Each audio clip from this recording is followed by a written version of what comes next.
ఉంటుందంటే తను శాస్త్రాన్ని అట్లాగే సాంప్రదాయికంగా తెలుసుకుంటాడు, లేదా గురువుల వలన భాషిస్తుంది, దాన్ని మనకి అంత అందంగా, అంత ఆదరబుద్ధితో, అంత బాగా అర్థమయ్యేటట్టు పునశ్చోత్తమ సత్వవాది మళ్ళీ మళ్ళీ మళ్ళీ మళ్ళీ దగ్గర కూర్చోపెట్టుకొని భుజం తట్టి ప్రేమతో లాలించి బోధ చేస్తారు.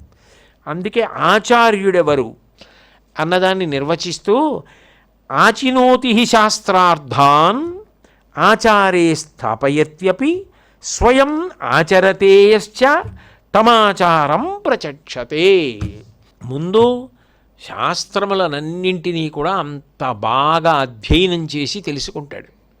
తెలుసుకున్న తర్వాత బ్రహ్మము నాకు అనుభవంలోకి వచ్చింది, ఇప్పుడు నేను బ్రహ్మమునయ్యానని అనకుండా తను ఏ ఆశ్రమంలో ఉన్నాడో ఆ ఆశ్రమ సంబంధమైన ఆచరణ అట్లాగే చేస్తూ పెడుతూ ఉంటాడు.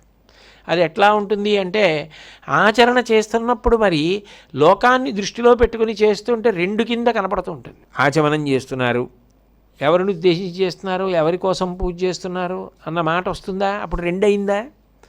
అంటే లోపల ఒకటిగానే ఉంటారు, పైకి లోకానికి ఆదర్శం కావడం కోసం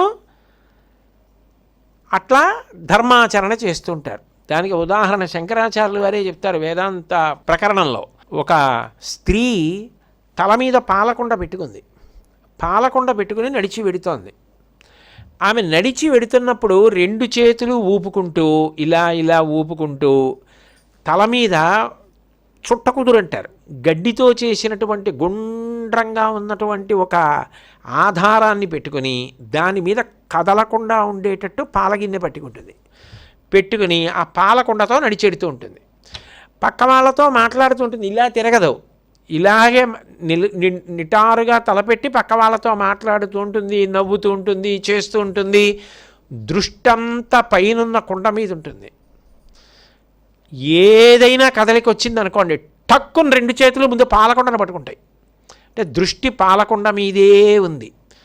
తను పట్టుకున్న పాలకుండ మీద తన దృష్టి ఉన్నట్టు తాను బ్రహ్మమన్న విషయంలో విస్మయం ఉండదు, ఏ విధమైన మళ్ళీ విస్మృతి ఉండకుండా ఆచరణ మాత్రం లోకం కోసం చేస్తూనే ఉంటారు.